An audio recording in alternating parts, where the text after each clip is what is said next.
Welcome to প্রস্তুতি। আজকের এই ভিডিওতে আরআরবি এনটিপিসি গ্রুপ ডিতে যে সায়েন্সের কেমিস্ট্রি পোর্শনের যে কোশ্চেনগুলো সেগুলো ডিসকাস করব, যেগুলো পিআইকিউতে এসেছিল। তো এখানে কিছু আরও সেট আসবে ধীরে ধীরে। আজকে ফার্স্ট সেটে কিছু কোশ্চেন জিজ্ঞাসা করছি। আজকের সেটে 20টা কোশ্চেন আছে। তাহলে চলো শুরু করা যাক। ফার্স্ট কোশ্চেন আছে, নিম্নলিখিত কোনটি সংযুক্তিকরণ বিক্রিয়াকে প্রতিনিধিত্ব করে? সংযুক্তিকরণ বলতে এখানে কম্বিনেশন রিয়াকশনের কথা বলা হচ্ছে। ঠিক আছে, সংযুক্তিকরণ বলতে এখানে কম্বিনেশন। অ্যাকচুয়ালি কোশ্চেনটা ইংলিশে ছিল, সেটাকে বাংলায় কনভার্ট করা হয়েছে, তো কিছু কিছু টার্ম একটু কনফিউশন মনে হতে পারে, সেখানে আমি এটা টার্মগুলো লিখে দিচ্ছি। তো কম্বিনেশন রিয়াকশন, তো কম্বিনেশন রিয়াকশনে কি হয়, যখন দুটো এখানে মলিকুল এখানে একসাথে যুক্ত হয়ে নতুন কোনো কম্পাউন্ড তৈরি করে। তো এইখানে যদি দেখো যে এক্সাম্পলগুলো রয়েছে, অপশনগুলো রয়েছে, এখানে আমি প্রত্যেকটা অপশনে বলে দিচ্ছি। প্রথম যে অপশনটা রয়েছে সেখানে আছে ক্যালসিয়াম অক্সাইডের সাথে ওয়াটারের রিয়াকশন, তাতে কি হচ্ছে ক্যালসিয়াম হাইড্রোক্সাইড। তো এটাই হবে অ্যাকচুয়াল অ্যান্সার, যে calcium hydroxide, sorry calcium oxide আর ওয়াটারের রিয়াকশনে ক্যালসিয়াম হাইড্রোক্সাইড নতুন একটি যৌগ তৈরি হচ্ছে। তো এটাই কম্বিনেশন রিয়াকশন। বাকি রিয়াকশনগুলো দেখে নাও। পটাশিয়াম ক্লোরাইড আছে, পটাশিয়াম ক্লোরাইডে যখন বিয়োজন হয়, মানে ডিকম্পোজিশন, সেখান থেকে পটাশিয়াম ক্লোরাইড আর অক্সিজেন গ্যাস তৈরি হয়। তো এটা ডিকম্পোজিশন রিয়াকশন, মানে বিয়োজন বিক্রিয়া। তারপরে যেটা রয়েছে, সোডিয়াম ক্লোরাইডের সাথে সিলভার নাইট্রেটের রিয়াকশনে সিলভার ক্লোরাইড আর NaNO3 তৈরি হচ্ছে। তো এটা কি ধরনের রিয়াকশন, এটা দেখো, এটার দুই ধরনের নাম বলা যেতে পারে। একটা হচ্ছে ডবল ডিকম্পোজিশন, মানে দ্বৈত প্রতিস্থাপন যোগ্য বিক্রিয়া। আর এটাকে আরেকটা বলা যেতে পারে, সেটা হচ্ছে অধঃক্ষেপণ, মানে প্রেসিপিটেশন রিয়াকশন, কারণ এখানে সিলভার ক্লোরাইডে প্রেসিপিটেশন পড়ে একটা হোয়াইট কালারের। তো এটা মনে রাখতে হবে, এই জিনিসগুলো সব এনসিইআরটিতে দেওয়া আছে। আর তারপরের যে রিয়াকশনটা ক্যালসিয়াম কার্বনেট, সেটাকে যদি আমরা বিয়োজিত করি, তাহলে হিট দিলে কি তৈরি হয়, ক্যালসিয়াম অক্সাইড আর কার্বন ডাইঅক্সাইড। তাহলে দেখলে এটা হচ্ছে বিয়োজন রিয়াকশন, এটাও বিয়োজন। আর মাঝের যেটা আছে সেটা হচ্ছে দ্বৈত প্রতিস্থাপন বা ডাবল ডিকম্পোজিশন রিয়াকশন বা অধঃক্ষেপণ বিক্রিয়া। তাহলে এই তিনটে তো অ্যান্সার হবে না, এখানে চেয়েছো কম্বিনেশন, তাহলে কম্বিনেশন বলতে এটা রিয়াকশন হবে। ওকে, তো এই রিলেটেড যে ইনফরমেশনগুলো সেগুলো বলে দিচ্ছি। দেখো এখানে এই সংযোজন বিক্রিয়া লেখা আছে, কম্বিনেশন রিয়াকশন, এটা এনসিইআরটিরই একটা কাট আউট। তাহলে এখানে এনসিইআরটিতে ডিরেক্টলি এই রিয়াকশনটাই কিন্তু কোশ্চেনে এসেছে। তো এনসিইআরটি থেকে লাইন তুলে কোশ্চেন দেয়, ওই জন্য এনসিইআরটি খুব ভালো করে পড়তে হবে, স্পেশালি ক্লাস 9 আর 10-এর। আর কিছু ভিডিও অলরেডি আপলোড করা আছে, আর ধীরে ধীরে বাকি ভিডিও আসবে, এটা অলরেডি আমি বললাম। আর এখানে এই রিয়াকশনটা মনে রাখতে হবে যে দেখো, ক্যালসিয়াম অক্সাইডের সাথে ওয়াটারের রিয়াকশনে যেটা ক্যালসিয়াম হাইড্রোক্সাইড তৈরি হচ্ছে, তার সাথে কি তৈরি হচ্ছে, তাপ তৈরি হচ্ছে। তাহলে তাপ যখন তৈরি হচ্ছে, তাহলে এই ধরনের রিয়াকশনকে কি বলা হয়, এটা হচ্ছে তাপদায়ী বিক্রিয়া বা এক্সোথার্মিক রিয়াকশন। ঠিক আছে, এটা হচ্ছে এক্সোথার্মিক রিয়াকশন, মনে রাখতে হবে, এক্সোথার্মিক। তো এগুলো কিন্তু টার্মগুলো পরীক্ষায় দিয়ে দেয়। আর এখান থেকে আর কিছু জিনিস, আরেকটা ইম্পর্টেন্ট, এটা মনে রাখবা যে ক্যালসিয়াম হাইড্রোক্সাইড, তো ক্যালসিয়াম হাইড্রোক্সাইড যখন তৈরি হয়, দেখো ক্যালসিয়াম অক্সাইড থেকে ক্যালসিয়াম হাইড্রোক্সাইড তৈরি হলো। এবার এই ক্যালসিয়াম হাইড্রোক্সাইড যখন কার্বন ডাইঅক্সাইডের সাথে রিয়াকশন করে, বাতাসের যে কার্বন ডাইঅক্সাইড সেটার সাথে যখন রিয়াকশন করে, তখন তৈরি হয় ক্যালসিয়াম কার্বনেট। আর এই ক্যালসিয়াম কার্বনেটটা একটু মিল্কি কালারের। তাহলে যে সাদা রংটা আসে, মানে আমরা যে দেওয়ালে চুন করি, চুন জল যখন দেওয়া হয় তখন দেখবে কালারটা অতটা বোঝা যায় না, হালকা দেখা যায়, কিন্তু কিছুক্ষণ পরেই সেটা কমপ্লিটলি সাদা হয়ে যায়। তাহলে কমপ্লিটলি সাদা হয় কেন, কারণ ক্যালসিয়াম হাইড্রোক্সাইডের সাথে কার্বন ডাইঅক্সাইড, বাতাসের যে কার্বন ডাইঅক্সাইড সেটার সাথে রিয়াক্ট করে ক্যালসিয়াম কার্বনেট বেশ সাদা রংটা হয়। তো এটাই এখানে লেখা আছে, যে পাতলা আস্তরণটা তৈরি করে কার্বনেটের, সেটা অ্যাকচুয়ালি ক্যালসিয়াম কার্বনেট। এটা আমরা বলতে পারি লাইমস্টোন। ওকে, আর এখানে কিছু দৈনন্দিন জীবনে যে বিভিন্ন রাসায়নিক পদার্থ আমরা ইউজ করি, সেগুলোর কোশ্চেনগুলো প্রায় দেয় পরীক্ষায়, তাদের যে ফর্মুলাগুলো এখান থেকে কিন্তু দেয়। যেমন বেকিং সোডা, বেকিং সোডা মানে খাওয়ার সোডা, যেটা সেটা হচ্ছে সোডিয়াম বাইকার্বনেট। ওয়াশিং সোডা, সেটা হচ্ছে সোডিয়াম কার্বনেট, তার সাথে কিন্তু 10 অণু জল রয়েছে। এটা হচ্ছে একটা ক্যালাসাকার যৌগ। ব্লিচিং পাউডার, এটাও আসে খুব পরীক্ষায়, ক্যালসিয়াম হাইপোক্লোরাইড, যেটা CaOCl হোল সিএল, বা এটা অনেক সময় কিন্তু CaOCl2 হিসাবেও দেয়, এটাও কিন্তু একই, ব্লিচিং পাউডার। তারপর হচ্ছে প্লাস্টার অফ প্যারিস, এটা নিয়ে একটা কোশ্চেন আছে, তখন আর একটু ডিটেলস বলবো। প্লাস্টার অফ প্যারিস আর জিপসাম, এগুলো খুবই দেয়। আর এখান থেকে আরেকটা জিনিস বলে দিই যে ক্যালসিয়াম হাইড্রোক্সাইড আর ক্যালসিয়াম অক্সাইড এই নামগুলো কিন্তু খুব দেয়, এটা আমি এখানে লিখে দিচ্ছি। যেমন ক্যালসিয়াম অক্সাইড, এটার কমন নেম যেটা সেটাকে বলা হয় কুইক লাইম। কুইক লাইম, এটার বাংলাটা হচ্ছে পোড়াচুন। পোড়াচুন। আর ক্যালসিয়াম হাইড্রোক্সাইড যেটা, এটাও খুব ইম্পর্টেন্ট, এটাকে বলা হয় স্লেক্ট লাইম। স্লেক্ট লাইম, বা এটার যদি বাংলাটাও মনে রাখতে পারো সেটাকে বলা হয় কলিচুন। ওকে, তো এই দুটোই ইম্পর্টেন্ট খুব, পরীক্ষায় আসে। আর ক্যালসিয়াম কার্বনেট তো বললাম, এটাকে বলা হয় চুনা পাথর বা লাইমস্টোন। এটাকে বলা হয় লাইমস্টোন বা চুনা পাথর। ওকে, তাহলে এটা কি ধরনের বিক্রিয়া? যেই কোশ্চেনটা ছিল সেটা হচ্ছে এক্সোথার্মিক বা তাপদায়ী বা তাপমোচী বিক্রিয়া। ঠিক আছে, ওকে। তারপরে নেক্সট কোশ্চেনে চলে আসি। নিম্নলিখিত কোন হাইড্রোকার্বন সাধারণত একটি পরিষ্কার শিখা? পরিষ্কার শিখা এখানে উম, বলতে বলেছে যে ক্লিন ফ্লেম পাওয়া যায়, ক্লিন ফ্লেম। ঠিক আছে, তো ক্লিন ফ্লেম কখন পাওয়া যায়? যখন আমরা কোনো সম্পৃক্ত হাইড্রোকার্বন দহন করি তখন আমরা পাই ক্লিন ফ্লেম। তাহলে সম্পৃক্ত অসম্পৃক্ত কি জিনিস? দেখো, সম্পৃক্ত হাইড্রোকার্বন বলতে, দেখো হাইড্রোকার্বন হচ্ছে একটা জৈব যৌগ যার মধ্যে কি থাকে, কার্বন আর হাইড্রোজেন, বুঝতেই পারছো, কার্বন আর হাইড্রোজেন। আর এই কার্বন হাইড্রোজেন মিলে দুই ধরনের জৈব যৌগ তৈরি করতে পারে। একটা হচ্ছে সম্পৃক্ত হাইড্রোকার্বন, বা যেটাকে বলা হয় স্যাচুরেটেড হাইড্রোকার্বন, স্যাচুরেটেড বা সম্পৃক্ত।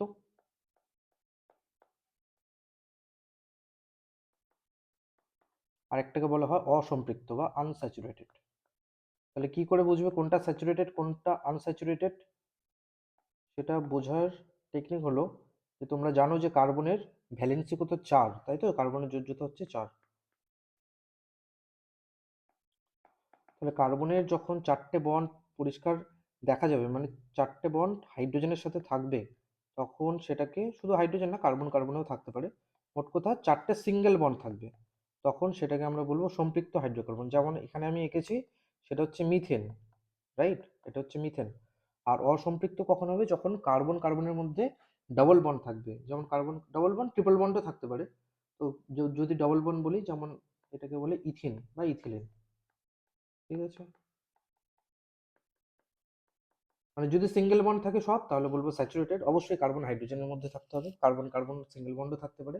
আর যদি ডাবল বন্ড বা ট্রিপল বন্ড থেকে থাকে, তখন সেগুলোকে বলবো অসম্পৃক্ত হাইড্রোকার্বন।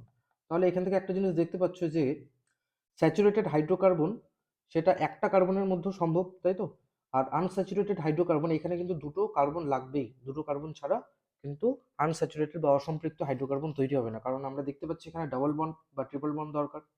তাহলে যেহেতু এখানে নাম্বার অফ কার্বন বেশি থাকে অসম্পৃক্ত হাইড্রোকার্বনে, তখন এটাকে যদি বার্ন করা হয়, তখন এখানে ইয়েলো সুটি ফ্লেম তৈরি হয়, মানে ব্ল্যাক ব্ল্যাক টাইপের পাওয়া যায়, মানে এখানে কমপ্লিট বার্ন হয় না। আর সম্পৃক্ত হাইড্রোকার্বনে এখানে নাম্বার অফ কার্বন কম, তো স্বাভাবিক এটাকে বার্ন করলে ক্লিন ফ্লেম পাওয়া যায়। তোমরা জানো যে আমরা যে গ্যাসের সিলিন্ডারে যে গ্যাসটা ইউজ করি জেনারেলি, যেখানে প্রোপেন বিউটেন থাকে ম্যাক্সিমাম, তো প্রোপেন বিউটেন এগুলো কি, এগুলো হচ্ছে স্যাচুরেটেড হাইড্রোকার্বন, মানে অ্যালকেন শ্রেণীতে পড়ে। তো ওই জন্য যখন তাদের বার্ন করা হয়, আমরা খুব ক্লিন ফ্লেম দেখতে পারি, বিশেষ করে যেটাকে ব্লু ফ্লেম বলা হয়। ওকে, আর অসম্পৃক্ত হাইড্রোকার্বন এগুলো যে একটু অয়েলি নেচারের হয়, অলিফিনও বলে ডাবল বন্ডকে, সেগুলো জ্বালালে ইয়েলো কালারের ফ্লেম পাওয়া যায়। তাহলে এখান থেকে 4টে অপশনের মধ্যে কোনটা হবে? দেখতে পাচ্ছি ইথেন হবে। ইথেন একটা সম্পৃক্ত হাইড্রোকার্বন, ওই জন্য ইথেন অ্যান্সার হবে। বাকি ইথিলিন, ইথিলিন কি, এই যে বললাম, ইথিলিন হচ্ছে ডাবল বন্ড। আর ইথিলিন আর ইথিন একই জিনিস। ইথাইন কোনটা? ইথাইন হচ্ছে অ্যাসিটিলিনকে ইথাইন বলে, এটাকে বলা হয় ইথাইন বা অ্যাসিটিলিন। এগুলো ক্লাস 10-এর অর্গানিক কেমিস্ট্রিতে বেসিক জিনিসগুলো রয়েছে। এই যে এখান থেকে কোশ্চেনটা এসেছে, এখানে অলরেডি আমি এনসিইআরটি কাটআউট দিয়েছি, এখান থেকে দেখতে পাবে একদম এক্স্যাক্টলি ওই লাইন থেকে কিন্তু কোশ্চেন এসেছে। এই সম্পৃক্ত হাইড্রোকার্বনগুলো সাধারণত পরিষ্কার শিখা উৎপন্ন করে, কিন্তু অসম্পৃক্ত হাইড্রোকার্বন প্রচুর ধোঁয়া সহকারে হলুদ শিখা তৈরি করে, একটা সুটি ফ্লেম তৈরি করে। এই যে এখানে ছবি রয়েছে, ছবি থেকে দেখে নাও, যে এখান থেকে দেখতে পাচ্ছ যে ব্লু ফ্লেম, এটা হচ্ছে ক্লিন ব্লু ফ্লেম, এটা কি জন্য হয়? এটা সম্পৃক্ত হাইড্রোকার্বন। এখানে রিয়াকশনটা দেওয়া আছে। আর জানো যে হাইড্রোকার্বন তার সাথে যদি অক্সিজেনের বিক্রিয়া, তা কোনো কিছু দহন প্রক্রিয়াটাকে বলা হয় অক্সিজেনের সাথে রিয়াকশন। তো দহন করলে কি হবে? কার্বন ডাইঅক্সাইড আর অবশ্যই ওয়াটার রিলিজ তৈরি হবে, আর তার সাথে রিলিজ হবে প্রচুর এনার্জি। আর সেই এনার্জি থেকে আমরা বিভিন্ন এটাকে কাজে লাগাতে পারি। আর আনস্যাচুরেটেড হাইড্রোকার্বন যেমন ইথিলিন, অ্যাসিটিলিন, এগুলো যদি জ্বালানো যায় তাহলে দেখতে পাচ্ছি স্মোকি ইয়েলো ফ্লেম, বা এগুলোকে শুটি ফ্লেম বলা হয়, যেখানে ধোঁয়া, কালো ধোঁয়ার তৈরি হয়। যেমন ধরো না, প্লাস্টিককে যদি পোড়াও, কি দেখবে? কালো কালো ধোঁয়া বেরোচ্ছে। কেন? কারণ প্লাস্টিক, এই যে ইথিলিন, এটারই একটা পলিমার। ওকে, তো এটার রিয়াকশনগুলো দেওয়া আছে, রিয়াকশনগুলো দেখতে পারো। যেটা আমি বললাম অলরেডি, ইথিলিন আর অ্যাসিটিলিন এগুলো আনস্যাচুরেটেড হাইড্রোকার্বন। আশা করি বোঝা গেছে। আচ্ছা, এবার নেক্সট, অ্যালকিনের সাধারণ সূত্র কোনটি? দেখো, যে বিভিন্ন টাইপের এই হাইড্রোকার্বনগুলো রয়েছে, এই স্যাচুরেটেড, আনস্যাচুরেটেড, তাদের কিছু বেসিক ফর্মুলা রয়েছে। বেসিক ফর্মুলা বলতে তাদের একটা জেনারেল ফর্মুলা, যে তারা কোন ক্যাটাগরিতে পড়ে। তো সেটা অ্যালকেনের আলাদা হয়, অ্যালকিনের আলাদা হয়, অ্যালকাইনের আলাদা হয়। এখানে চার্ট করে লেখা আছে, এখান থেকে বলে দিচ্ছি। দেখো, অ্যালকেন কাদের বলবো? যাদের এই ধরনের জেনারেল স্ট্রাকচার হবে, CnH2n+2। এবার যদি n=1 হয়, যদি 1 হয়, তাহলে এখানে কি হবে? কার্বন একটাই আছে। হাইড্রোজেনের সাথে তুমি যদি নাম্বার অফ এখানে এন এর ভ্যালু যদি অ্যাড করো, ক্যালকুলেট করো, তাহলে কি পাবে? 4 পাবে। যেমন এটা কি হলো? মিথেন হলো। আবার যদি এন এর ভ্যালু যদি 2 হয়, তাহলে কি হবে? C2H6, মানে ইথেন হবে, যেটা এখানে দেওয়া আছে অলরেডি। এটা হচ্ছে অ্যালকেনের সাধারণ সংকেত। অ্যালকিনের সিমিলারলি কি? CnH2n। এবার সি যদি একটা হয়, তাহলে এইচ কি হবে? এইচ এখানে দেখো, অ্যালকিন যেহেতু, তাহলে কি দুটো কার্বন দরকার, স্বাভাবিক। তো n=1 হতে পারবে না, n=2 থেকে শুরু হবে। তাহলে n= যদি 2 হয়, এইচ এর কি হবে ভ্যালু? C2H4। এটাকে ইথিন বা ইথিলিন বলে। সিমিলারলি তুমি যদি তারপরে নেক্সট স্টেপে যাও, তাহলে এখানে যদি C3 হয়, C3 হলে এখানে কি হবে? H6, এটাকে বলে প্রোপিন। তাহলে ইথিন, প্রোপিন, বিউটিন, এভাবে চলতে থাকবে। অ্যালকাইনে সিমিলারলি আমরা দেখতে পাচ্ছি CnH2n-2। তাহলে এখানে যদি নিয়ে নাও কার্বন, তাহলে কার্বনের এখানে দুটো কার্বন লাগবে মিনিমাম। তাহলে C2, এটা কি হবে? H2। এটাকে বলে অ্যাসিটিলিন। ঠিক আছে? তো সিমিলারলি অ্যাসিটিলিন বা ইথাইন বলে, ইথাইন বলতে পারো। তারপরে প্রোপাইন, বিউটাইন, এভাবে করে চলতে থাকবে। এগুলোকে বলে অ্যালকাইন। তাহলে এই যে এই জিনিসটা তোমাদের মনে রাখতে হবে, এই সাধারণ সংকেত। এবার সাধারণ সংকেত যদি মনে থাকে, তাহলে অটোমেটিক্যালি যে এক্সাম্পলে দিক, তাহলে তোমরা বুঝতে পারবে। এখানে যেহেতু সাধারণ সূত্রটাই জিজ্ঞাসা করেছে, তাহলে স্বাভাবিক বুঝতেই পারছো যে অ্যালকিনের কোনটা হবে? CnH2n+1, সরি, সিএন, এটা হবে 4 নম্বর হবে CnH2n, মানে C2 হলে H4 হবে। ওকে, তাহলে অ্যালকিনের এটা সাধারণ সূত্র। নেক্সট কোশ্চেন বলেছে, নিম্নলিখিত কোন বিকল্পটি তরলের একটি বৈশিষ্ট্য নির্দেশ করে না? ঠিক আছে, কোশ্চেন ভালো করে পড়বে, এখানে কোনটা করে না সেটা বলতে হবে। দেখো, তরলের কোনো নির্দিষ্ট আকার নেই, আকৃতি নেই, সেটা ঠিক। কারণ তরলকে যেই পাত্রে রাখা হয়, সেই পাত্রে আকার ধারণ করে, আমরা জানি। তরল প্রবাহিত হয়, অবশ্যই একটা জায়গা থেকে যদি ছেড়ে দেওয়া হয়, প্রবাহিত হয় তরল। আকৃতি পরিবর্তন করে, হ্যাঁ, আকৃতি পরিবর্তন করে। তরলের কোনো নির্দিষ্ট আয়তন নেই, এটা কি ঠিক? তরলের তো আয়তন আছে অবশ্যই, কারণ তরল আয়তন তো চেঞ্জ হয় না, তাই না? আয়তন তো চেঞ্জ হবে না, যে পাত্রে রাখা হয় সেই পাত্রে আয়তন, আকারটা চেঞ্জ হয়, বাট আয়তন তো সেমই থাকে। 500 ml এর কোনো যদি লিকুইড থাকে, তুমি যদি সিলিন্ডার বা মেজারিং যে মেথড, ওটা যদি চেঞ্জ করো, পাত্র যদি চেঞ্জ করো, তো আয়তন তো চেঞ্জ হবে না। 500 ml তো 500 ml থাকলো। ওকে, তাহলে এটাই হচ্ছে ভুল অ্যান্সার। তোমাকে ভুলটাই খুঁজতে বলেছে। আর লাস্টে যেটা আছে, তরল যে পাত্রে রাখা হয় সেই পাত্রে আকৃতি ধারণ করে, অলরেডি বললাম। তো এটাও এনসিইআরটি থেকেই, লাইন থেকে নেওয়া কোশ্চেনটা ডিরেক্টলি। আর এখানে একটা ডায়াগ্রাম থ্রুতে দেওয়া আছে, যেটা অলরেডি বললাম। এটা এখানে আছে, দেখো, একটা বিকারে যদি আমি 500 ml কোনো লিকুইড নিই, সেটাকে একটা অন্য কন্টেইনারে যদি ট্রান্সফার করি, সেটা 500 ml থাকলো। এটাকে যদি আবার রাউন্ড বটম ফ্লাস্কে নেই, সেটাও তরলটা আয়তন কিন্তু 500 ml থাকলো, কোনো কিন্তু চেঞ্জ হচ্ছে না আয়তনে। বাট হ্যাঁ, আকার তো চেঞ্জ হচ্ছে। ঠিক আছে, তাহলে নির্দিষ্ট আয়তন অবশ্যই রয়েছে। নেক্সট, নিম্নলিখিত কোন জোড়াটি অ্যালকেনের সমগোত্রীয়? সমগোত্রীয় বা সমগণীয়, এনসিইআরটি তে সমগণীয় লেখা আছে, সমগণীয়। এটাকে বলা হয় অ্যাকচুয়ালি হোমোলোগাস সিরিজ। হোমোলোগাস বলতে কি বুঝবা? হোমোলোগাস বলতে বোঝায় যে যখন হাইড্রোকার্বন, শুধু হাইড্রোকার্বন না, যে কোনো এখানে অর্গানিক কম্পাউন্ড, বিভিন্ন টাইপের অর্গানিক কম্পাউন্ড হয়, অ্যালকোহল হতে পারে, অ্যাসিড হতে পারে, যাই হোক না কেন, তো দুটো একই টাইপের কম্পাউন্ডের মধ্যে যদি তাদের ভরের যে পার্থক্য বা একটা ইউনিটের পার্থক্য যদি CH2 এর হয়, CH2 এই ইউনিটের যদি পার্থক্য হয় দুটির মধ্যে, সেম টাইপের কম্পাউন্ডের মধ্যে, তাহলে বলবো তারা একে অপরের হোমোলোগাস বা সমগণীয় বা সমগোত্রীয়। তাহলে এখানে এনসিইআরটির যে এক্সাম্পলটা দেওয়া ছিল, এখানে দেওয়া আছে প্রোপেন আর বিউটেন। তো প্রোপেন বিউটেন এগুলো কি ধরনের? এগুলো অ্যালকেন, অবশ্যই এগুলো কি অ্যালকেন। তাহলে এদের মধ্যে কি পার্থক্য আছে? প্রোপেনের সংকেত কি? প্রোপেন বলতে C3, তাই তো? C3 হলে কি হবে? এটা H8। আর বিউটেন কি? বিউটেন হচ্ছে C4H10। তাহলে দেখো এদের মধ্যে কত পার্থক্য আছে? CH2 এর পার্থক্য না? একটা কার্বন বেড়েছে এখান থেকে আর হাইড্রোজেন বেড়েছে দুটো, তাহলে CH2 এর পার্থক্য। তাহলে কি বলতে পারি? প্রোপেন আর বিউটেন এরা কি একে অপরের হোমোলোগাস। ঠিক আছে, হোমোলোগাস সিরিজ। বা কোশ্চেন কিন্তু অন্য টাইপেরও দিতে পারে, যে হোমোলোগাস সিরিজ বলতে আরেকটা জিনিস মনে রাখবে, যে তাদের মধ্যে যে ভরের যে পার্থক্য সেটা কত ইউনিটের হয়? 14 ইউনিটের হয়, কারণ কার্বনের ভর কত? 12, আর দুটো হাইড্রোজেন আছে, তার মানে কি হবে? 2 যোগ হবে, তাহলে টোটাল কত হবে? 14। 14 ইউনিটের ডিফারেন্স হবে। কিন্তু এখানে কোশ্চেনটা দিয়েছে অ্যালকিনের সমগোত্রীয়, অ্যালকিন। ঠিক আছে, তাহলে অ্যালকিন আমরা জানি মিনিমাম দুটো কার্বন তো দরকার, তাছাড়া তো অ্যালকিন হবে না। তাহলে 2 নম্বর আর 4 নম্বর অপশন প্রথমেই ক্যান্সেল আউট হয়ে গেল। আর এটা C2H6, C2H6 কি? দেখো C2H6 যদি দেখো, এটা কিন্তু অ্যালকেন। ঠিক আছে, তো ইথেন এটা, তো স্বাভাবিক এটাও হবে না। তাহলে কি পড়ে থাকলো? অ্যান্সার হবে এটা, 3 নম্বরটা অ্যান্সার হবে। তাহলে আমরা কি দেখতে পাচ্ছি এখানে? C3H6, C3H6 কি? এটা হচ্ছে প্রোপিন। আর C4H8 এটা হচ্ছে বিউটিন।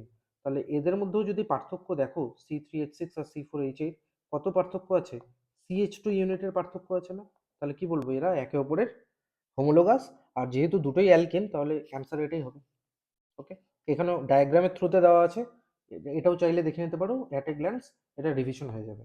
ঠিক আছে, যেমন মিথেনের সাথে ইথেনের পার্থক্য কি? একটা CH2 ইউনিটের। আবার ইথেনের সাথে প্রোপেনের পার্থক্য কত? একটা CH2 ইউনিটের, মানে একটা করে CH2 ইউনিট বাড়ছে। ঠিক আছে, তো অ্যালকিনেরও সেম, যেটা ইথিন থেকে আমরা যদি প্রোপিনে যাই, প্রোপিন থেকে বিউটিনে যাই, CH2 ইউনিট করে বাড়ছে। ওকে, বোঝা গেল? তাহলে এটা হচ্ছে হোমোলোগাস সিরিজ।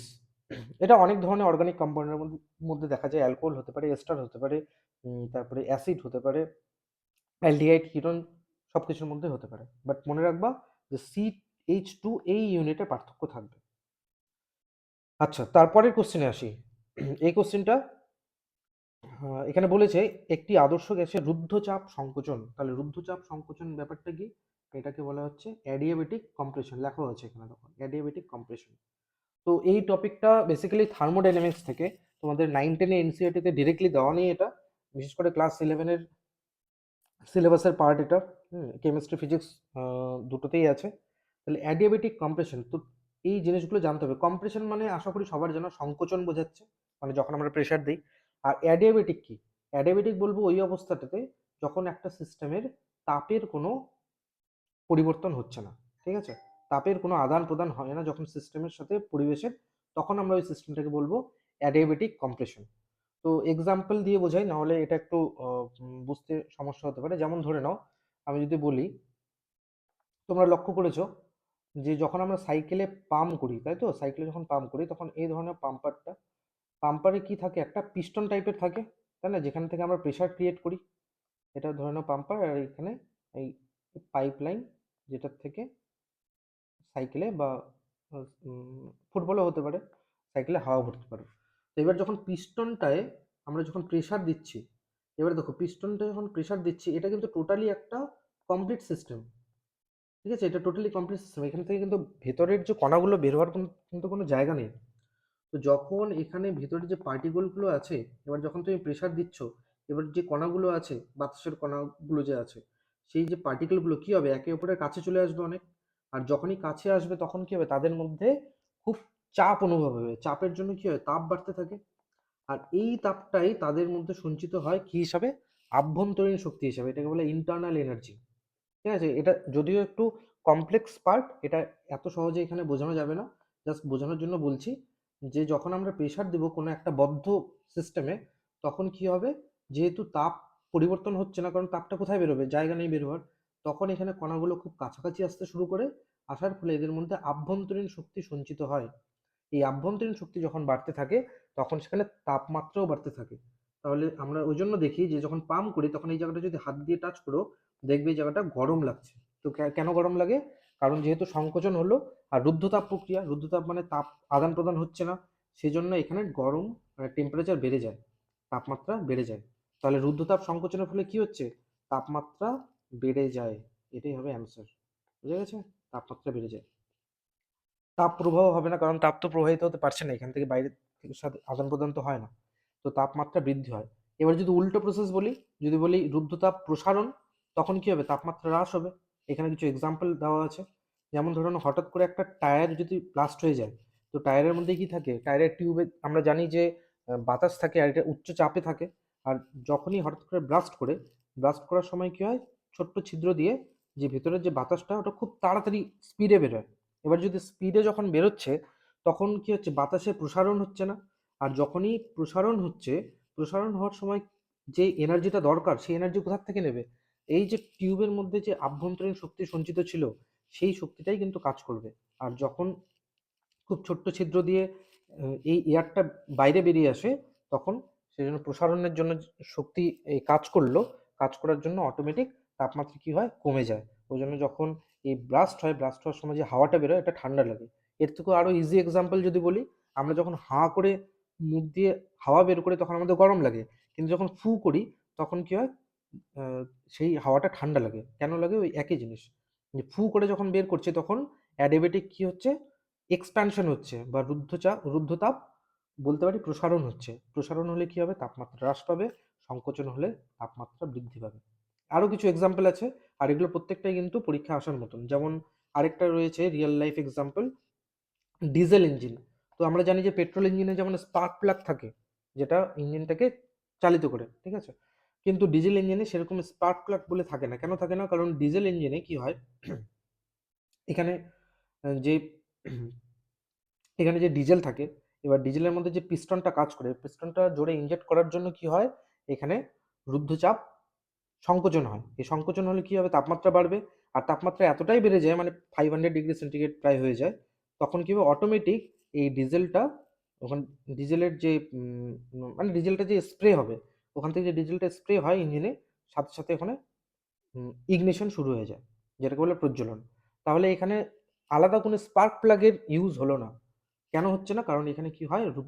রুদ্ধতাপ সংকোচন। তাহলে রুদ্ধতাপ সংকোচনের জন্য তাপমাত্রা বৃদ্ধি পাচ্ছে, বৃদ্ধি পাওয়ার জন্য অটোমেটিক ডিজেল ইঞ্জিন স্টার্ট হয়ে যাচ্ছে।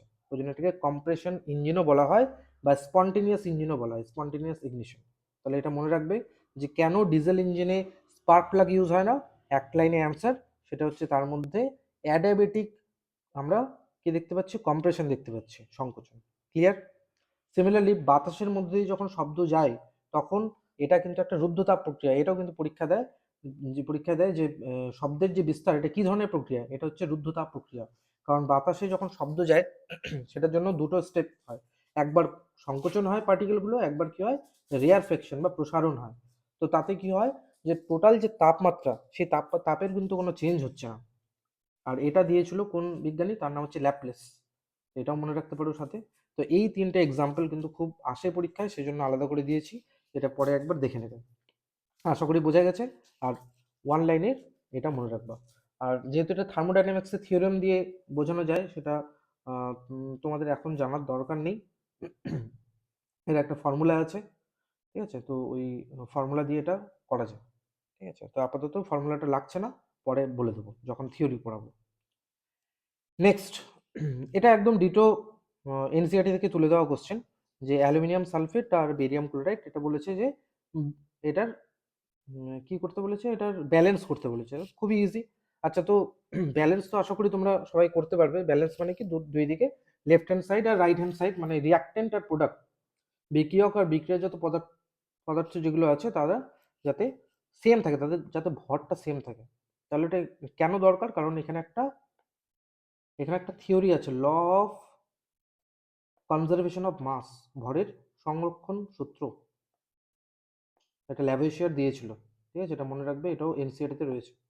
ল অফ কনজারভেশন অফ মাস, মানে বিক্রিয়ার আগে আর বিক্রিয়ার পরে কি থাকবে, টোটাল যে মাস এটা অপরিবর্তিত থাকবে। হ্যাঁ, হতে পারে মাসটা যে ভরটা সেটা কোনো শক্তিতে রূপান্তরিত হতে পারে, সেটা আলাদা ব্যাপার। বাট যখন রিয়াকশনটা হচ্ছে তাহলে টোটাল মাস কিন্তু আনচেঞ্জ থাকবে। সেই জন্যই আমরা কি করি, বিক্রিয়াকে এখানে ব্যালেন্স করি। তো ব্যালেন্স করার কি প্রক্রিয়া, ব্যালেন্স করার জাস্ট আমাকে দেখতে হবে, দেখে এখানে করতে হবে যে এর মধ্যে কোনটা হবে, দুই দিকে যেটা সমান আছে। দেখো অ্যালুমিনিয়াম এখানে দুটো আছে, এখানে তিনটে আছে, প্রথমটা হবে না। তারপরে একটা এখানে অ্যালুমিনিয়াম এখানে চারটা আছে, এখানে কি দুটো আছে, এটাও হচ্ছে না। এখানে দুটো আছে অ্যালুমিনিয়াম, এখানে দুটো আছে, ঠিক আছে। এখানে সালফার কতগুলো আছে, দেখো সালফার তিনটে আছে, এখানে সালফার তিনটে আছে। বেরিয়াম, বেরিয়াম এখানে দুটো আছে, এখানে তিনটে আছে। তাহলে কি হবে, এটা হচ্ছে না। তাহলে বোঝা যাচ্ছে যে লাস্টেরটা অ্যান্সার হবে। এবার যদি লাস্টেরটা চেক করে দেখতে পারো, এটাই কিন্তু অ্যান্সার হবে, বাকি সব কিছু মিলে গেছে। ঠিক আছে, এখানে যদি চেক করো অ্যালুমিনিয়াম এখানে দুটো আছে, এখানে দুটো আছে। ক্লোরিন কতগুলো আছে, এখানে দুটো, তিনটে, ছটা। ক্লোরিন এখানে তিনটে, দুটো, ছটা। ঠিক আছে, তিন দুগুণে ছয় হয়ে গেল। বেরিয়াম তিনটা, বেরিয়াম তিনটা আছে। ওকে, সালফার, সালফার দেখো তিনটে আছে, সালফারও তিনটে আছে। অক্সিজেন 12টা আছে, অক্সিজেন 4 3 12। তো এটাই হবে ব্যালেন্সড ইকুয়েশন। ওকে, আর এই ইকুয়েশনটা সম্বন্ধে যদি আরেকটু বলি, এই ইকুয়েশনটা হচ্ছে একটা ডবল ডিসপ্লেসমেন্ট রিয়াকশন, দ্বৈত প্রতিস্থাপন। কেন, কারণ এখানে দেখো অ্যালুমিনিয়াম কি করছে, অ্যালুমিনিয়াম ক্লোরিনের সাথে এখানে অ্যাড হয়ে অ্যালুমিনিয়াম ক্লোরাইড তৈরি করছে, আর বেরিয়াম সালফেটের সাথে অ্যাড হয়ে এখানে কি তৈরি করছে, বেরিয়াম সালফেট। আর এই বেরিয়াম সালফেটের কালারটা কেমন, হোয়াইট কালারের প্রেসিপিটেট পড়ে। তো এটা প্রেসিপিটেশন রিয়াকশনও, অধক্ষেপণ রিয়াকশন। ওকে, এখানে দেওয়া আছে, এই যে দেখো। তাহলে এটা হচ্ছে ব্যালেন্সড ইকুয়েশন। আর যখন আমরা অ্যাড করব অ্যালুমিনিয়াম ক্লোরাইডের মধ্যে, সরি অ্যালুমিনিয়াম সালফেটের মধ্যে বেরিয়াম ক্লোরাইড, তাহলে এই একটা মিল্কি হোয়াইট কালারে বেরিয়াম সালফেটের প্রেসিপিটেট পড়ে। ঠিক আছে, তো এটা কোশ্চেনে আসে, এগুলো একটু মনে রাখতে হবে। নেক্সট নেক্সট কোশ্চেন দেখো, ক্যালসিয়াম সালফেট হেমিহাইড্রেট তৈরি করতে কি ব্যবহৃত হয়। তো ক্যালসিয়াম সালফেট হেমিহাইড্রেট, হেমিহাইড্রেট মানে কি, শুধু হাইড্রেট বলতে H2O ধরতে পারো, হেমিহাইড্রেট মানে হাফ H2O। তাহলে সংকেতটা কি হবে এটার, ক্যালসিয়াম সালফেটের সংকেত হচ্ছে ক্যালসিয়াম সালফেট, আর তার সাথে যদি হাফ H2O হয় সেটাকে বলবো ক্যালসিয়াম হেমিহাইড্রেট। তো এই ক্যালসিয়াম হেমিহাইড্রেট কোথা থেকে তৈরি হয়, এটা একদম এনসিইআরটি থেকে তোলা কোশ্চেন। সেটা হচ্ছে জিপসাম থেকে তৈরি হয়। তাহলে জিপসামটা কি জিনিস, দেখো জিপসাম অ্যাকচুয়ালি কাজে লাগে সিমেন্ট তৈরি করতে। তো সিমেন্টে মেইনলি কি থাকে, লাইমস্টোন থাকে। ওকে, সিমেন্টে যদি বলে যে মেইন উপাদান কি, তাহলে লাইমস্টোন। কিন্তু তাতে একটু জিপসামও অ্যাড করা হয়। কেন অ্যাড করা হয়, কারণ যখন আমরা সিমেন্টটা ইউজ করি, মানে সিমেন্ট কি প্লাস্টার করতে ইউজ করা হয়, যখন সিমেন্টটা ইউজ করি বা সিমেন্টে যে লাইমস্টোন থাকে না, ওটা খুব শক্ত শক্ত হয়ে যায় খুব তাড়াতাড়ি। এবার ওর মধ্যে যদি জিপসাম না অ্যাড করা হয়, তাহলে ওটা আরো ফাস্ট হয়ে যায়, মানে ওটা সেটিংটা, ধরে নাও যে প্লাস্টার করা হলো, একটা শেপ দেওয়ার আগে ওটা শক্ত হয়ে যাবে।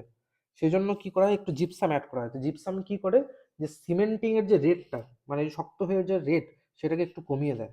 তাহলে জিপসাম অ্যাড করলে অটোমেটিক্যালি যে সিমেন্টিং এর রেটটা একটু কমিয়ে দেয়। তাহলে আমরা বিভিন্ন টাইপের শেপ দিতে পারবো। তাহলে এই জিপসামের সংকেত কি, জিপসামের সংকেত হচ্ছে এটা, এটা জিপসামের সংকেত, এই যেটা। তো বেসিক্যালি যে ক্যালসিয়াম সালফেট হেমিহাইড্রেট তৈরি হলো, এটাকে কি বলা হয়, এটাকে বলা হয় প্লাস্টার অফ প্যারিস। খুব পরীক্ষা দেয় প্লাস্টার অফ প্যারিস। তো জিপসাম থেকে আমরা প্লাস্টার অফ প্যারিস তৈরি করতে পারি। তো জিপসামকে যখন আমরা হিট করব, বেসিক্যালি এটা জিপসাম, তো এটাকে যখন আমরা হিট করব কত, 373 কেলভিন মানে 100 ডিগ্রি সেন্টিগ্রেডে যখন হিট করব, তখন এখান থেকে এই যে ওয়াটার মলিকুল এখান থেকে বেরিয়ে যায়, বেরিয়ে গিয়ে তৈরি হবে ক্যালসিয়াম সালফেট, তার সাথে হাফ H2O। ওকে, এটাকেই বলা হচ্ছে প্লাস্টার অফ প্যারিস। আবার এর মধ্যে যদি জল দিই তাহলে কি হবে, আবার পুনরায় এটা জিপসামে কনভার্ট হবে। ওকে, তাহলে এই জিনিসটা মনে রাখবা, এখানে যেটা লেখা আছে এটা খুব ইম্পর্টেন্ট, যে জিপসামকে যদি আমরা হিট করি তাহলে প্লাস্টার অফ প্যারিস হলো। আর এই প্লাস্টার অফ প্যারিস কোথায় ইউজ হয়, প্লাস্টার দেখো নামই প্লাস্টার আছে, এটা অবশ্যই আমরা বাড়িতেও ইউজ করি। ঠিক আছে, পিওপি মানে প্লাস্টার করার পর ইউজ হয় প্লাস্টার অফ প্যারিস। আর কোথায় ইউজ হয়, যখন আমরা কোনো যদি হাড় ভেঙে যায় তাহলে হাড়কে ঠিক করার জন্য আমরা কিন্তু এই প্লাস্টার তৈরিতে পিওপি ইউজ করা হয়, খুব ইম্পর্টেন্ট। আর প্লাস্টার অফ প্যারিসের মধ্যে যদি জল যোগ করা হয় আবার জিপসামে এটা চলে আসে, যেটা এই রিয়াকশনটা দেওয়া আছে। এটা হয়ে গেল জিপসাম, এখানে লিখে দিচ্ছি, এটা হচ্ছে জিপসাম। আর জিপসামকে যখন আমরা হিট দেব, তখন সেটা কিসে কনভার্ট হবে? তখন কনভার্ট হবে এটা পিওপি, মানে plaster of Paris. Plaster of Paris কেন বলা হচ্ছে? কারণ এই জিপসাম যে মিনারেলটা, এটা ইনিশিয়ালি প্যারিসে পাওয়া যেত অনেক, ঠিক আছে, ওখানে ফার্স্ট ডিসকভার হয়েছিল, তো সেই জন্য প্লাস্টার অফ প্যারিস এটার নাম এসছে। এখানে একটা ছকের মাধ্যমে দেওয়া আছে, এটা একটু দেখে নেবে। আর এটা একটা ডায়াগ্রামের থ্রুতে আছে যে কোন কোন কাজে লাগে। অবশ্যই বললাম যে ভাঙা হাড়ের চিকিৎসা করতে, আবার ব্যবহার সজ্জা মানে ডিজাইনিং এর ক্ষেত্রে লাগে, যেটা আমরা বাড়িতে ইউজ করি ইন্টেরিয়র ডিজাইনে। সিমেন্ট শিল্পে লাগে, অবশ্যই জিপসাম দরকার হয়। আর বিভিন্ন টাইপের ছাঁচ মূর্তি মানে ডিজাইনিং করতে ইউজ হয়, তো এগুলো একটু দেখে নেবে। ডেড বার্ন প্লাস্টার কি, এটাও আসতে পারে পরীক্ষা। ডেড বার্ন প্লাস্টার হচ্ছে যখন আমরা খুব বেশি হিট দেবো, তখন দেখো এখানে অলরেডি কি আছে, হেমিহাইড্রেট আছে, তো এখানে যদি বেশি হিট দিই কি হবে, এই ওয়াটারটাও বেরিয়ে চলে যাবে, কি পড়ে থাকবে, শুধুমাত্র ক্যালসিয়াম সালফেট পড়ে থাকবে। তাহলে এই ক্যালসিয়াম সালফেটটাকে বলে ডেড বার্ন প্লাস্টার, এটা একদম গুঁড়ো গুঁড়ো হয়ে থাকে।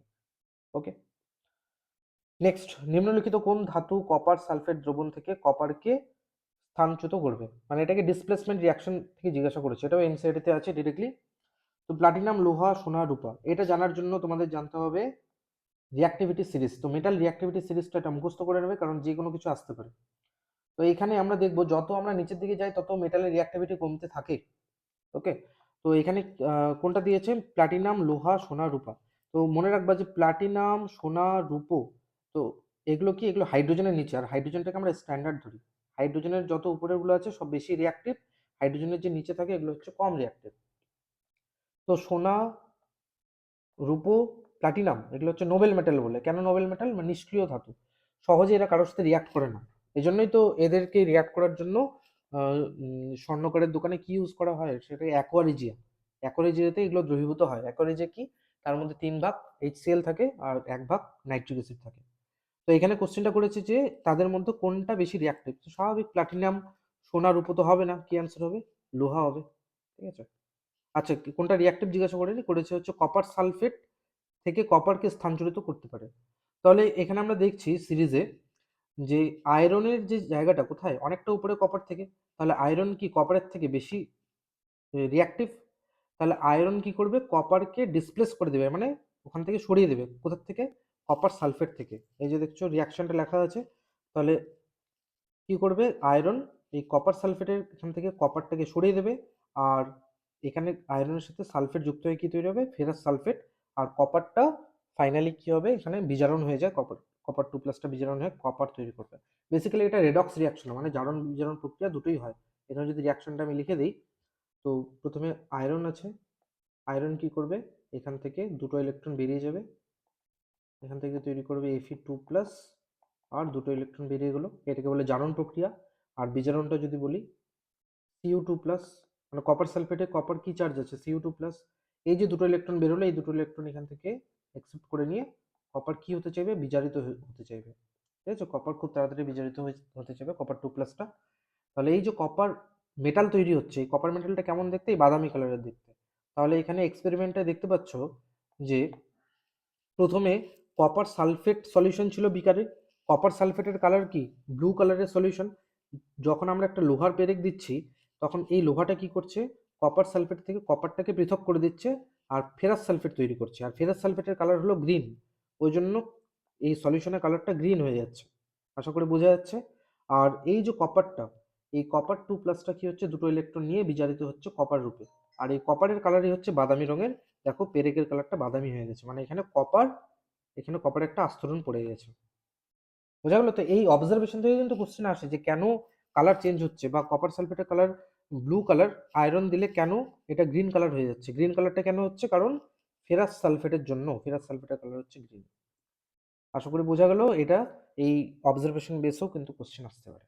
নেক্সট, কঠিন পদার্থের জন্য কোনটি সত্য? তো কঠিন পদার্থের নির্দিষ্ট আকার আছে স্বাভাবিক, স্পষ্ট সীমানা, সীমানা বলতে বাউন্ডারি। সাপোজ ধরে নাও একটা লোহার ব্লক, তো স্বাভাবিক লোহা কি একটা কঠিন পদার্থ, তো এর কি একটা বাউন্ডারি থাকবে স্বাভাবিক। নির্দিষ্ট আয়তন আছে, অবশ্যই কঠিনত্ব আয়তন আছে, তাহলে কি হবে, প্রথমটাই অ্যান্সার হবে, বাকিগুলো হবে না।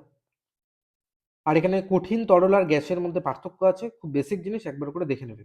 ঠিক আছে, কি কি আছে এগুলো আশা করি বলার দরকার নেই সেমন, কারণ অলরেডি একটা ভিডিও রয়েছে, সেখানে পদার্থ সম্বন্ধে ডিটেইলে আলোচনা করা আছে। ওকে, ওই জন্য আর এখানে আলোচনা করছি না।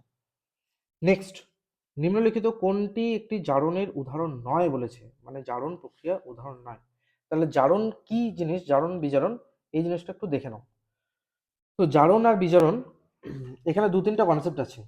যদি অক্সিজেন অ্যাড হয় তাহলে সেটাকে বলা হচ্ছে জারণ, যদি অক্সিজেন এখান থেকে বেরিয়ে যায় সেটাকে বলতে পারি বিজারণ, যদি হাইড্রোজেন বেরিয়ে যায় তাহলে বলা যায় যে জারণ, অথবা হাইড্রোজেন যদি যুক্ত হয় সেটাকে বলা হয় বিজারণ। এগুলো ছিল পুরোনো কনসেপ্ট। এখন আমরা যেটা দিয়ে বিচার করি জারণ বা বিজারণ সেটা হচ্ছে ইলেকট্রনিক কনসেপ্ট।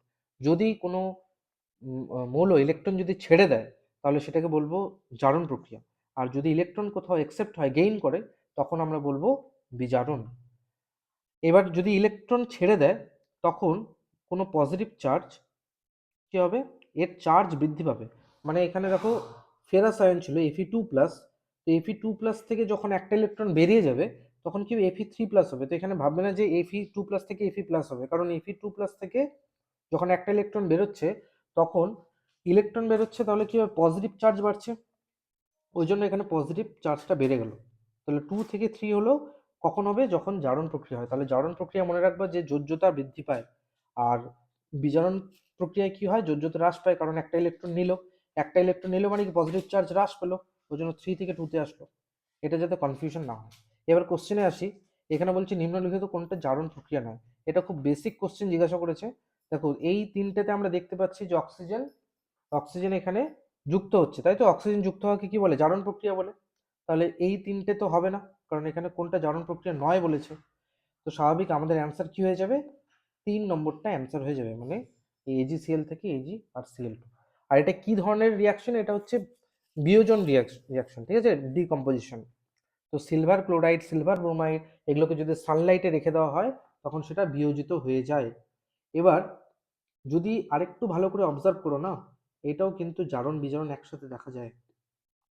তো অ্যাকচুয়ালিতে এই চারটার একটাও হবে না, কারণ এখানেও কিন্তু জারণ দেখতে পাওয়া যায়। কিভাবে দেখতে পাওয়া যায়, ছোট্ট যদি আমি এক্সাম্পল বলে দিই। দেখো AgCl এখান থেকে Ag+Cl2, এটা হচ্ছে মেইন রিয়াকশন, তাই তো? এবার আমরা কি করে বুঝবো যে জারণ না বিজারণ, তার জন্য আমাদের জানতে হবে এদের প্রত্যেকটা চার্জ। তো AgCl এর মধ্যে সিলভারের চার্জ কত, এটা হচ্ছে +1, ক্লোরিনের চার্জ কত, -1। আর যখন কোনো মৌল হিসাবে থাকে মানে মুক্ত, মানে ফ্রি কন্ডিশনে থাকে, তো সিলভারকে আমরা কি মেটাল কন্ডিশনে জানি। তো যখন ফ্রি কন্ডিশনে থাকে তাদের যে চার্জ কি হয়, নিউট্রাল থাকবে, কারণ ফ্রি কন্ডিশনে আছে, স্টেবল, জন্য 0, এটা চার্জ 0 হবে। ক্লোরিন কি গ্যাস হিসাবে থাকে, তখন কি হবে, 0 হবে।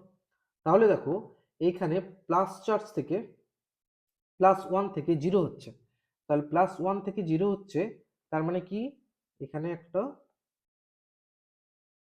জাস্ট আ সেকেন্ড,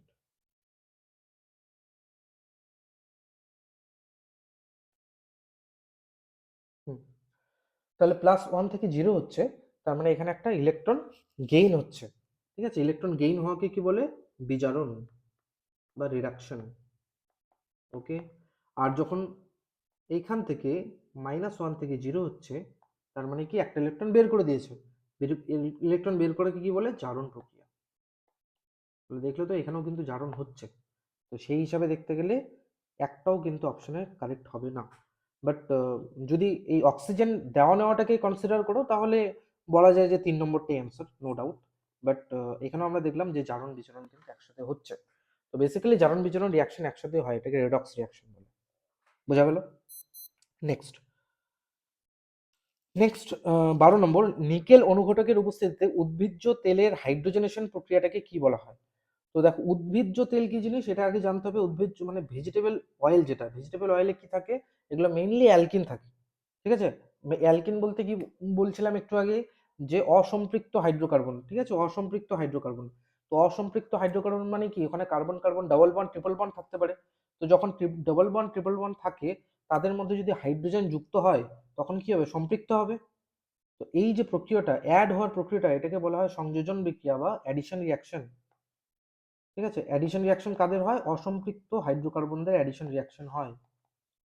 কিন্তু যখন সম্পৃক্ত হাইড্রোকার্বন অলরেডি সম্পৃক্ত আছে, ওখানে কি অ্যাডিশন হবে কিছু আর, কারণ কার্বনের তো আহ, ওখানে আর অ্যাড হওয়ার তো কিছু নেই। অ্যাডিশন হয়, বাট মেইনলি যে রিয়াকশনটা হয় সেটা হয় কি, প্রতিস্থাপন বিক্রিয়া। Substitution reaction. ওকে, তাহলে এখানে দেখো যেটা বলছিলাম যে যখন অ্যালকিন, আমরা এখানে অ্যালকিন নিচ্ছি ভেজিটেবল অয়েল, তো ভেজিটেবল অয়েলের মধ্যে যখন আমরা নিকেলের সাথে, নিকেল এখানে জাস্ট একটা ক্যাটালিস্ট, অনুঘটকের কাজ করে, তো যখন আমরা সংযোজন করি মানে হাইড্রোজেনেশন রিয়াকশন করি, হাইড্রোজেন অ্যাড হওয়াটাকে হাইড্রোজেনেশন বলছে। তো দেখো কি হবে, এখানে দুটো হাইড্রোজেন মিলে একটা হাইড্রোজেন মলিকুল আছে, তাহলে এখানে একটা হাইড্রোজেন অ্যাড হবে, এখানে একটা হাইড্রোজেন অ্যাড হবে, আর এই যে ডবল বন্ড এটা খুলে যাবে। তাহলে আমরা কি দেখতে পাচ্ছি, দেখো এখানে হাইড্রোজেন অ্যাড হয়েছে, আর এখানে সবগুলোই কিন্তু সিঙ্গেল বন্ড। সিঙ্গেল বন্ড মানে কি, সম্পৃক্ত হাইড্রোকার্বন, তাহলে অসম্পৃক্ত থেকে সম্পৃক্ত হয়ে গেল। ঠিক আছে, তাহলে এই বিক্রিয়াটাকে বলা হয় হাইড্রোজেনেশন রিয়াকশন, সংযোজন বিক্রিয়া, আর এটা উদ্ভিজ্জ তেলের হাইড্রোজেনেশন বলা হয়। ঠিক আছে, তাহলে এখান থেকে এই বনস্পতি ঘি মানে সব সম্পৃক্ত চর্বি তৈরি করা হয় উদ্ভিজ্জ তেল থেকে, মানে বনস্পতির রিয়াকশন এটাই মনে রাখবে, এটা হাইড্রোজেনেশন রিয়াকশন। এভাবেও দিতে পারে কোশ্চেন। অনুঘটক এখানে নিকেল দিয়ে দিয়েছে কোশ্চেনটা, নিকেলের জায়গায় প্যালাডিয়াম, প্লাটিনাম এগুলো ইউজ করা যায়, এগুলো কিন্তু ক্যাটালিস্ট হিসেবে কাজ করে, মানে রিয়াকশনটাকে ফাস্ট করে দেয়। ওকে, তো এই লাইনগুলো একটু পড়ে নেবে, ইম্পর্টেন্ট। তাহলে এখানে অ্যান্সার কি হবে, অবশ্যই এটা সংযোজন বিক্রিয়া। পুনর্বিন্যাস রিঅ্যারেঞ্জমেন্ট এখানে হবে না, অপসারণ বিক্রিয়া এখানে হবে না, অপসারণ বলতে এলিমিনেশন রিয়াকশন। দহন বিক্রিয়া, দহন তো অক্সিজেনের উপস্থিতিতে হয়, স্বাভাবিক, এটা হবে না। নেক্সট, নিম্নলিখিত কোনটি দ্রবণের বৈশিষ্ট্য নয়? দেখো দ্রবণ মানে কি, এখানে প্রকৃত দ্রবণের কথাই আমি ধরে নিচ্ছি, ট্রু সলিউশন। তো দ্রবণ দেখো সমসত্ব হতে পারে, অসমসত্ব হতে পারে, যেহেতু বললাম দ্রবণ যদি বলে, তাহলে দ্রবণকে আমরা কি হিসাবে ধরবো, প্রকৃত দ্রবণ মানে ট্রু সলিউশন। তার ট্রু সলিউশন সবসময় মনে রাখবো সমসত্ব মিশ্রণ হয়। সমসত্ব বলতে কণাগুলি মানে দ্রবণের কণাগুলি চারিদিকে একইভাবে সমভাবে ছড়িয়ে পড়ে থাকে। যেমন চিনি জলের দ্রবণ, চিনি জলের দ্রবণে মানে কি, তুমি চিনির জলের দ্রবণে যদি উপর থেকে খাও আর নিচের থেকে খাও, স্বাদ তো একই থাকবে। কেন থাকে, কারণ কণাগুলো একইভাবে চারিদিকে ছড়িয়ে আছে, তাহলে অবশ্যই এটা সমসত্ব দ্রবণ।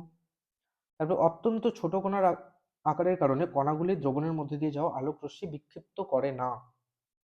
ঠিক আছে, তাহলে এখান দিয়ে যদি আলো পাস করা হয় তাহলে কিন্তু সহজে এটা পাস করে যাবে, এখানে কিন্তু বিক্ষিপ্ত করবে না, কারণ কণাগুলি আকার তো অনেক ছোট। কত ছোট, দেখো 1 ন্যানোমিটারের থেকেও ছোট, তাহলে এটাও কি ঠিক আছে। ঠিক আছে, বিক্ষিপ্ত করবে না, আর বিক্ষিপ্ত যদি করে তাহলে সেটাকে বলবো টিন্ডাল এফেক্ট। ওকে, তাহলে টিন্ডাল এফেক্ট শো করে না সমসত্ব মিশ্রণ। তারপরে হচ্ছে দ্রাব্য কণাগুলি পরিস্রাবণ প্রক্রিয়ায় মাধ্যমে মিশ্রণ থেকে পৃথক করা যায়, এটা তো কখনোই সম্ভব না। পরিস্রাবণ বলতে ফিল্ট্রেশন, তুমি চিনি জলের মিশ্রণকে কি ফিল্টার করে আলাদা করতে পারবা, সম্ভব না। সেটার জন্য কি করতে হবে, আমাকে ইভাপোরেট করতে হবে। ঠিক আছে, তো ফিল্ট্রেশন দিয়ে সম্ভব না। আর দ্রবণের কণাগুলি এটা আকারে ছোট, অবশ্যই এটার আকারে ছোট। জাস্ট আ সেকেন্ড। আচ্ছা, কোনটি নয় বলেছে, তো স্বাভাবিক, তাহলে এটাই হবে অ্যান্সার, কারণ পৃথক করা যায় বলেছে, এটা রং স্টেটমেন্ট, তাহলে 3 নম্বরটা হবে। তাহলে এখানে এই তিনটের পার্থক্য দেওয়া আছে। দেখো একটু বলে দিই যে দ্রবণকে সাধারণত দুই ভাগে ভাগ করা হয়, একটা হোমোজিনিয়াস মিক্সচার, মানে সলিউশনের রেসপেক্টে বলছি, হোমোজেনিয়াস আর হেটেরোজিনিয়াস। তো হোমোজিনিয়াস বলতে কি বোঝায়, ট্রু সলিউশনটাকে হোমোজিনিয়াস বোঝাচ্ছে। আর হেটেরোজিনিয়াসের মধ্যে দুই ধরনের হয়, এটা কণার আকারের অনুসারে দুই ধরনের হয়, একটাকে বলা হয় কলয়েড, একটাকে বলা হয় প্রলম্বন বা সাসপেনশন।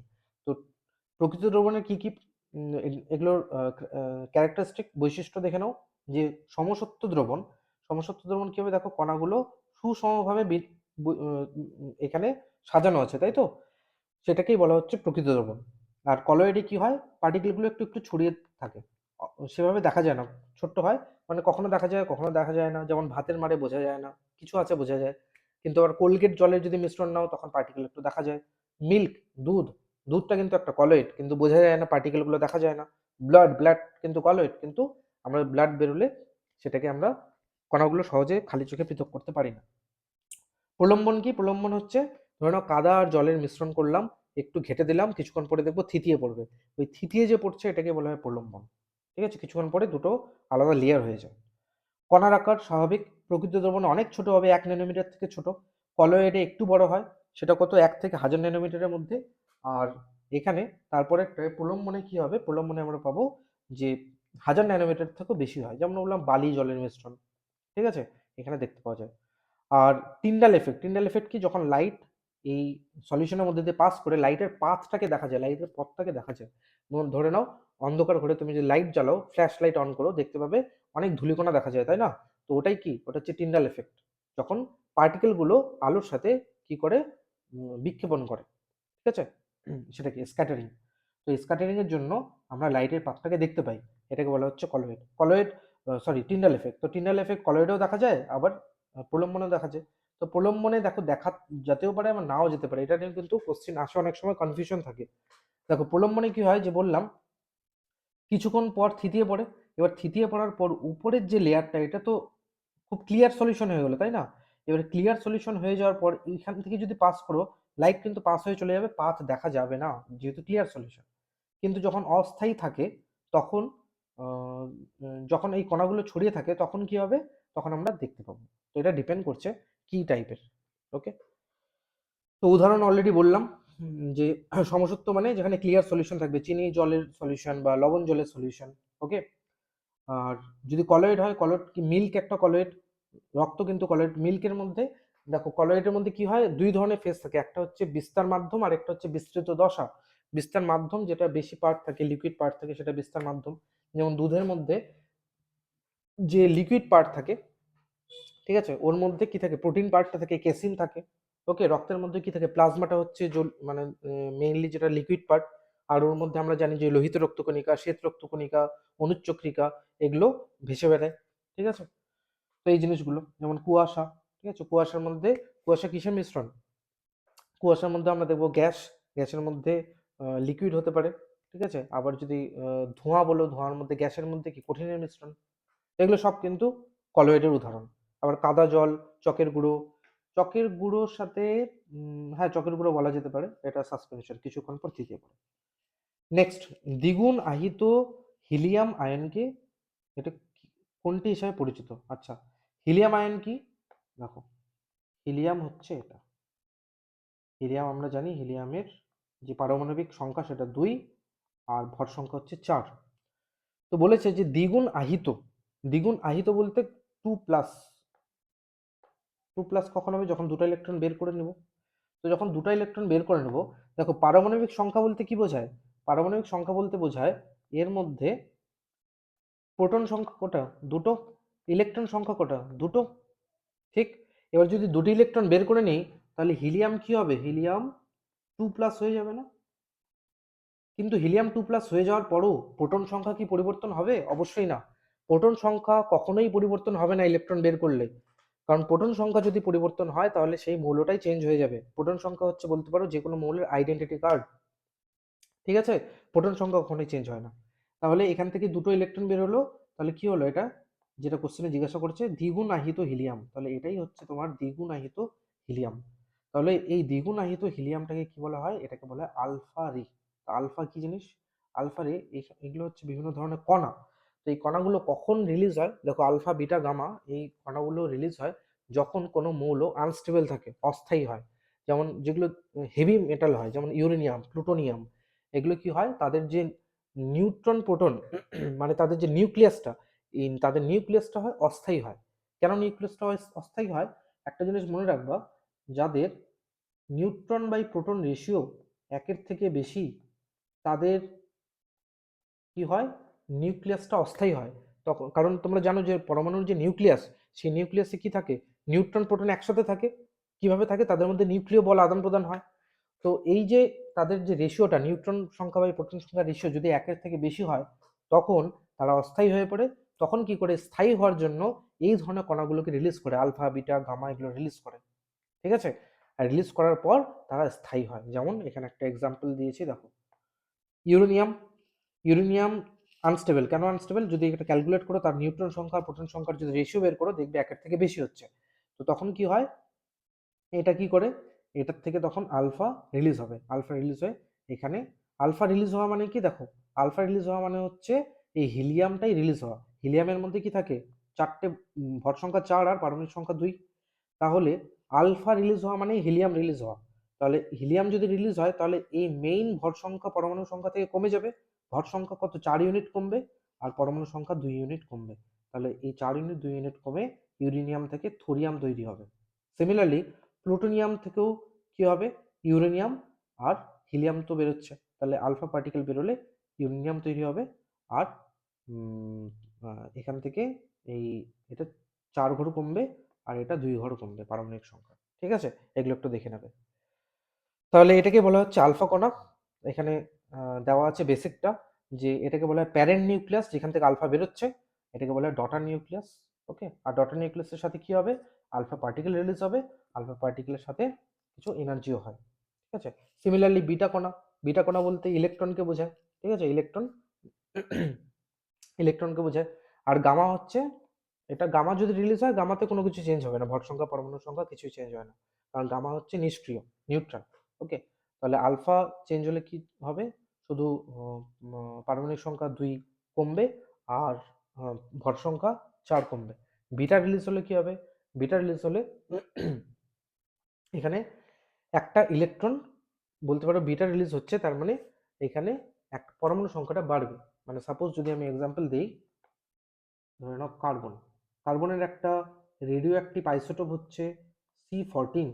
এখান থেকে যদি একটা বিটা রিলিজ হয়, ঠিক আছে, এখান থেকে যদি একটা বিটা রিলিজ হয়, তাহলে আমরা পাবো নাইট্রোজেন।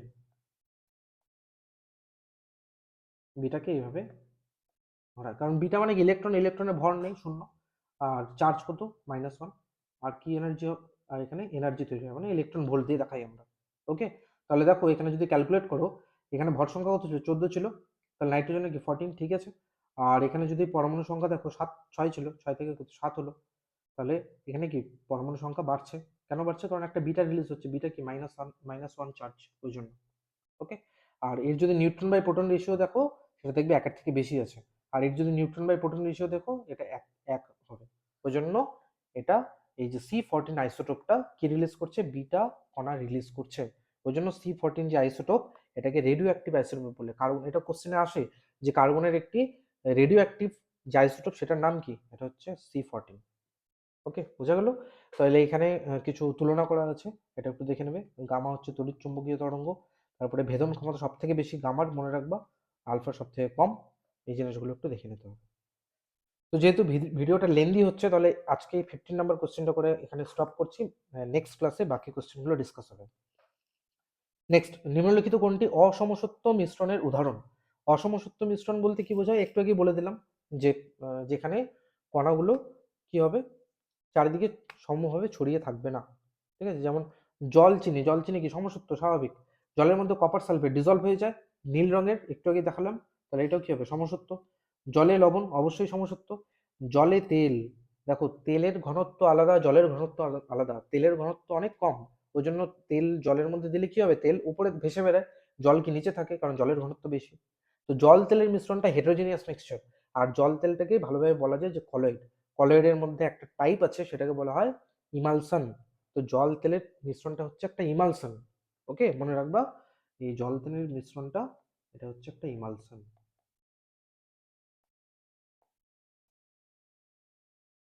ঠিক আছে, ইমালশন। তো এখানে কিছু এক্সাম্পল আছে, দেখো এটা এনসিইআরটি থেকে তোলা কোশ্চেনটা। যেমন সোডিয়াম ক্লোরাইড লৌহ চূর্ণের মিশ্রণ, এটাও অসমসত্ব। তারপর লবণ আর সালফারের মিশ্রণ, তেল জলের মিশ্রণ। ঠিক আছে, তারপর যদি বলো যে ব্লাড, আমাদের রক্ত, তারপরে মিল্ক, এগুলো সবই কিন্তু কলয়েড, মানে অসমসত্ব, হেটেরোজেনিয়াস মিক্সচার। এখানে এক্সাম্পল দেওয়া আছে কিছু। আর এগুলো পরীক্ষায় আসে বলে এখানে আলাদা করে লেখা আছে, তোমরা একটু দেখে নেবে। যেমন বায়ু, বায়ু কিন্তু সমসত্ব মিশ্রণ। ঠিক আছে, বায়ু সমসত্ব। এবার যদি বলে পলিউটেড এয়ার, ভালো করে মনে রাখবা, যদি এমনি বায়ু বলে, নর্মাল বায়ুতে আমরা জানি যে নাইট্রোজেন কত থাকে, 78%, অক্সিজেন থাকে, অক্সিজেন কত থাকে, 21%। তো এগুলো তো সব জায়গাতেই থাকবে, তাই না।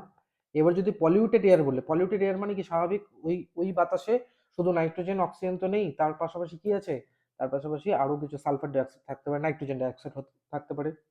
তো সেগুলো কি হবে, সেগুলো হচ্ছে অসমসত্ব মিশ্রণ হয়ে যাবে। তো সমসত্ব মানে কি, যেখানে সব জায়গার বায়ু কি একই টাইপের। ঠিক আছে, তো ওটা আলাদা। তো বায়ু কি হবে, সমসত্ব মিশ্রণ এমনি নর্মালি। অ্যালয়, সংকর ধাতু, সংকর ধাতু কিন্তু সমসত্ব মিশ্রণ, মনে রাখবা। যেমন পিতল বা বলতে পারো যে ব্রোঞ্জ, এগুলো কি দুটো ধাতু দিয়ে তৈরি, যেমন তামা আর জিঙ্ক দিয়ে তৈরি হচ্ছে পিতল, তামা টিন দিয়ে তৈরি হচ্ছে ব্রোঞ্জ। তো এগুলো কি হয়, কঠিন সমসত্ব মিশ্রণ।